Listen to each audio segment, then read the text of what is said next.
Hey, this is Kevin again. This time I'm going to be representing my French army of the War of the Spanish Succession in 10 millimeter. As I had just launched the Allied army under the masterful generalship of the John Churchill, Duke of Marlborough, which wasn't the Duke until a little bit later, and Eugene of Savoy and others. Here's Spain, and it had some very, very good generals. Vendôme and Tallard was also not bad, although he lost the Battle of Blenheim. He probably lost because he hadn't had his hot chocolate yet. But I think that these armies are just spectacular. They kind of represent the lace wars for me. France was the powerhouse of the day. Louis XIV was a grand strategist and was really getting the upper hand as far as European politics were concerned. So I really enjoyed building this army. It can be used for the military campaign 1701 to 1714 for Italy or the Low Countries, the Rhine, the Danube can be used in Spain and Portugal and other places, even in the colonies, to be honest. So it really is quite nice. Let's take a look at it. It's Pendragon figures, 10 millimeter, and I've just painted what I thought looked great for me. So I hope that you enjoy just kind of taking a look at it. It's a very large army. It stretches across in 3 lines, a 9-foot table. And it really is a fun army to play with. So it takes a little bit of tweaking to get the period flavor, but I think that in the end, it really gives for a really great game. And I hope that you enjoy the painting, enjoy the figures, and enjoy the representation that I was able to create in 10 millimeter.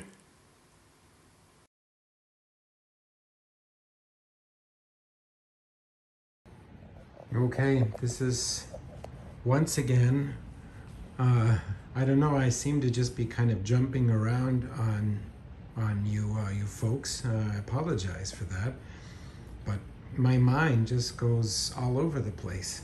Anyway, this is my 10 millimeter War of the Spanish Succession French army.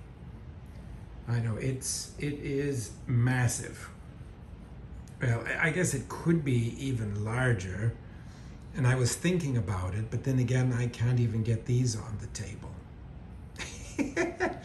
But anyway, customary, we should go to the command stand. So these are all Pendragon figures, and I just think they're nice. This is the only 10 millimeter army that I have. This and the Allies. So I really wanted to do the War of the Spanish Succession. My friend Yonan got me involved with this period. He says, you just have to do it. And I don't know. I wanted to try 10 millimeter just for fun. And that's exactly what I did. And I just kept buying and painting and buying and painting. And, you could paint a unit or two in a night, and you say, wow, is that it? And then you buy some more figures. Anyway, it's a very, very cool army. And I'll go into a little bit more detail as we go. But I don't remember all of the different units here. I think, I tried. There's a Spanish unit I can see there. And I tried to paint these units up according to their banners and the different regiments. And these are all hand painted flags. And I tried my very, very best. Some are printed where I just really kind of lost heart, I guess you'd say. But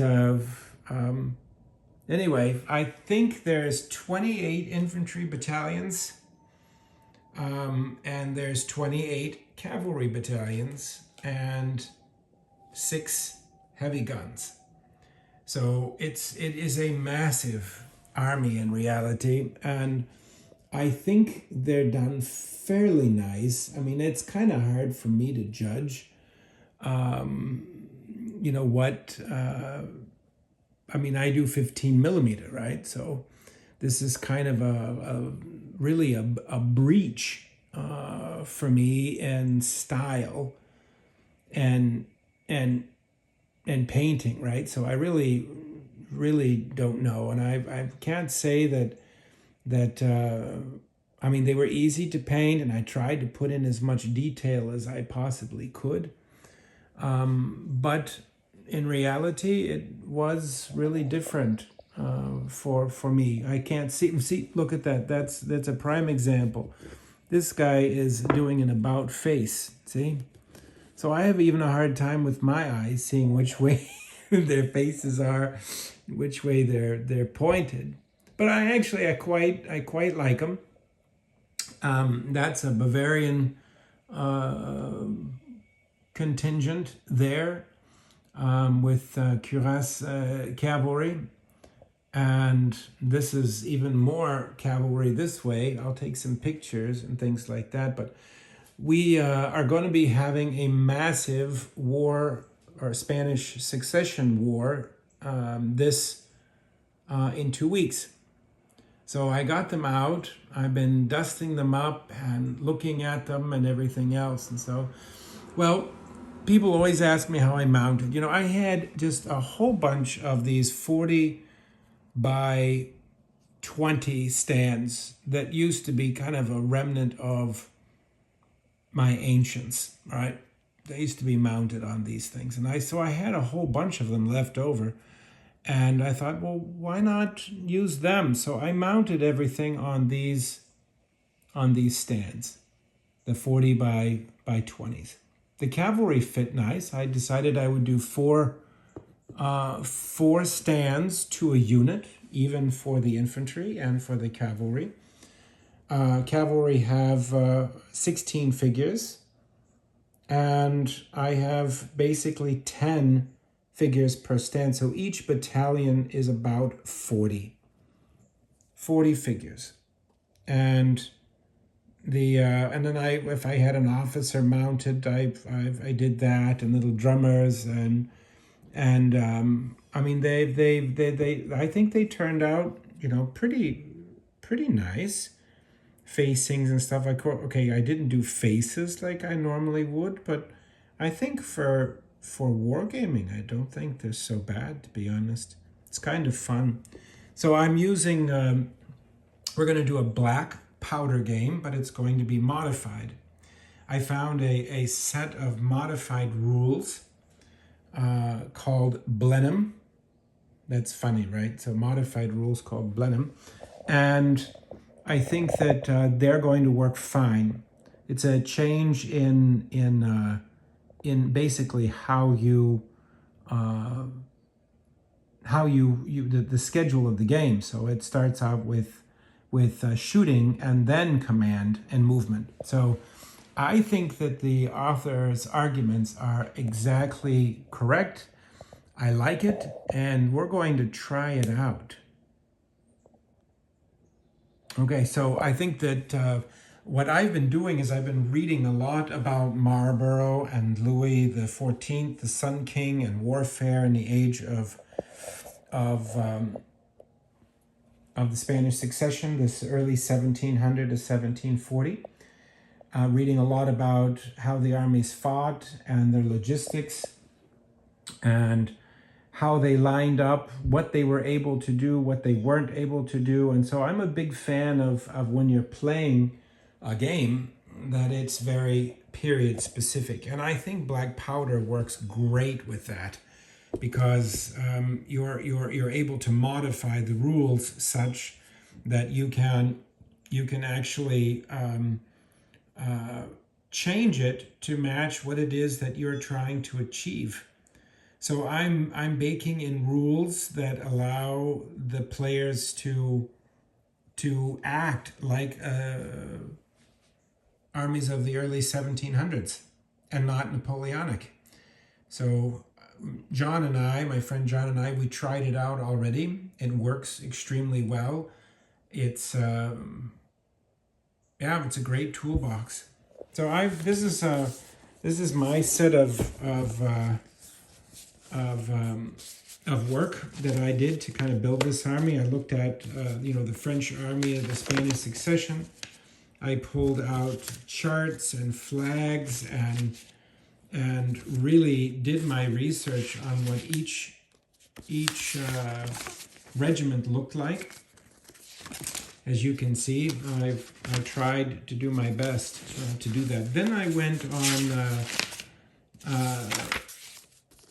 various websites to find the different regiments and their coats and what they look like. And then I found old,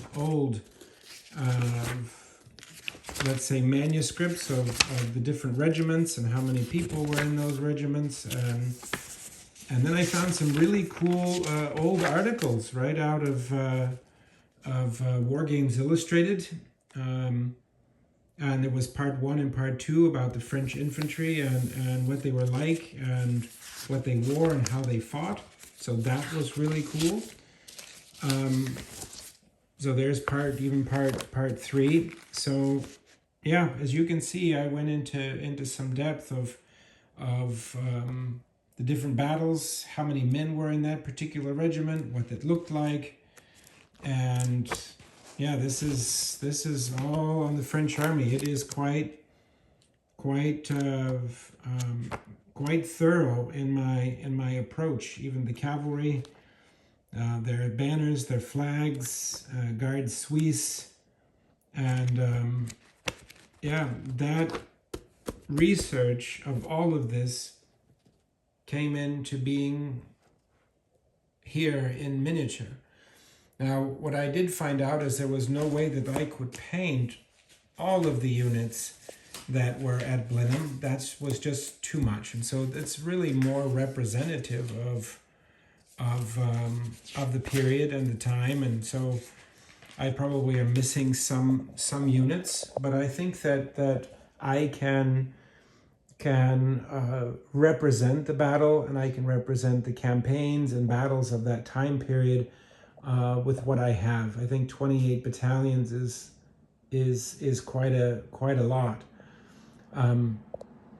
So I think it'll turn out quite well. Anyway, I hope that you like it. I'll put up some more photographs, and then you can kind of see what the units look like and how they were done. But I think that I tried to be as period specific and unit specific as possible. I had fun with the research. I even have 2 units of hussars over here, believe it or not. So anyway, it's a great little army. I would recommend, if somebody wanted to do 10 millimeter, that it is a great period, and it's a lot of fun, that's for sure. I like the pageantry and the look. Anyway, thanks very much for watching. Well, anyway, I hope that you enjoyed that. We just finished playing a very, very large game with 6 players with my club on a 9-foot table and 5.5 feet wide, using about half of the collection. And it was a massive game. It took us 5-6 hours, and we still didn't bring it to conclusion. That's how many figures were on the board. The guy said that was the largest battle ever fought, and it was pretty massive. Anyway, I hope that you enjoyed the collection as much as I've enjoyed putting it together, and I really appreciate you watching and commenting. I hope it helps you when you're building